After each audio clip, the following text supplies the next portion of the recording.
Akwụkwọ ihe mere nke mbụ isi nke 7. Ụmụ Isaka bụ Tola na Pua, Lashọb na Shimron. 4 ụmụ Tola abụọ, Vizel, Rafaya, Leriel, Lashmai, Libsam na Shimuel, ndị isi n'ụlọ ndị nna ha. Ndị Tola nwere ndị dike agha n'ogbo ha. Ndị ọnụọgụgụ ha dị 2,260. Nwa Fis bụ Izrahaya. Ụmụ Izrahaya bụ Michael, Obidaya, Loa na Ishia.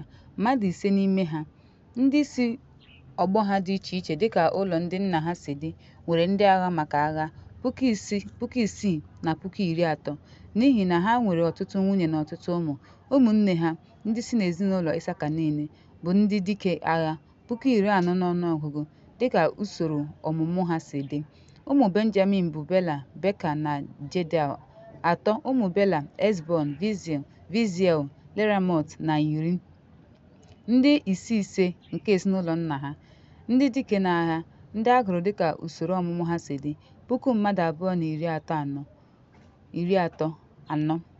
Ụmụ Beka, Zemera, Loash, Elieza, Helelai, Emra, Imot, Abia, Anatot na Alamet. Ha niile bụ ụmụ Bekai. Ha bụ ụmụ Biliam na nna ya dịka usoro ọmụmụ ha si dị. Dịka usoro ọmụmụ ha si dị, afọ ndụ ha, ndị isi ụlọ ndị nna ha, ndị dike agha dị 20,200. Nwa Jedaya bụ Bilhan. Ụmụ Bilhan bụ Luish, Benjamin, Ehud, Kenana, Zetan, Tashish na Abishaha. Ndị a niile bụ ụmụ Lidia, ndị isi ụlọ ndị nna, ndị dike agha 6,200 na-aga agha. Shupim na Hupim bụ ụmụ El, ebe Hushim bụ nwa nke onye ọzọ. Ụmụ Naftali bụ Jazel, Juni, Jeza na Shalom. Ụmụ Biha, nwa Manas bụ Ashrel, Riel onye ọ mụrụ, mana iko ya nwaanyị nke Aran mụrụ Maịka nna Giled. Maịka lụrụ nwanne Hupim na Shupim. Aha nwanne ya nwaanyị bụ Maịka. Aha nwa nwoke nke abụọ bụ Zelofehad. Zelofehad wee mụọ ụmụ nwaanyị. Maaka nwunye Maịka mụrụ nwa nwoke wee gụọ ya Perish. Aha nwanne ya nwoke bụ Wakhirish. Nwa Biliam bụ Beden. Ndị a bụ ụmụ Gilead.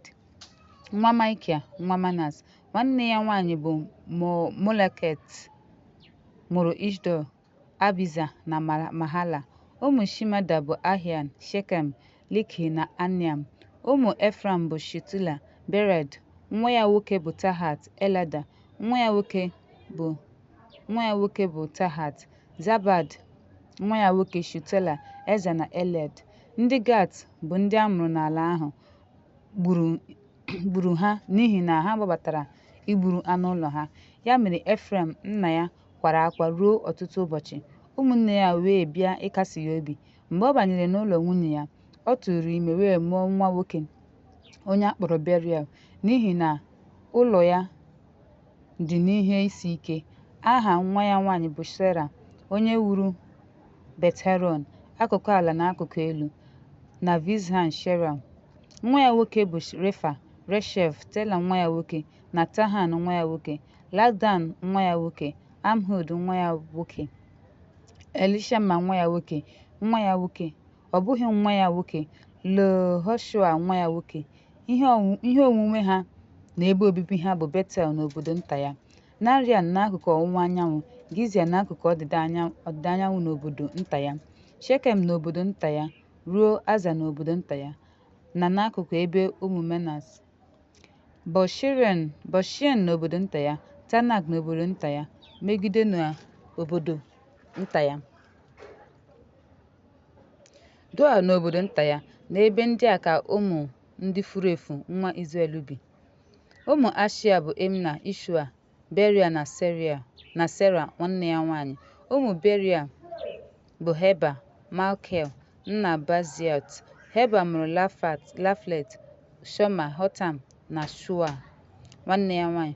Ụmụ Jaflet bụ Pasak, Bimhal na Ashwat. Ndị a bụ ụmụ Jaflet.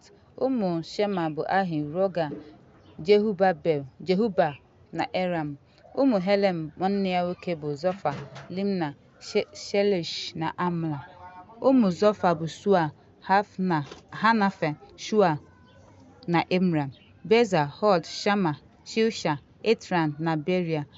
Ụmụ Letha, Lipna, Pispa na Ara.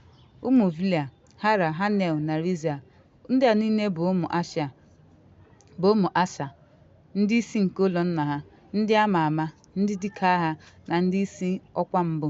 A makwara ha site na usoro ọmụmụ ha maka agha na agha ruo 6,000 na 20,000.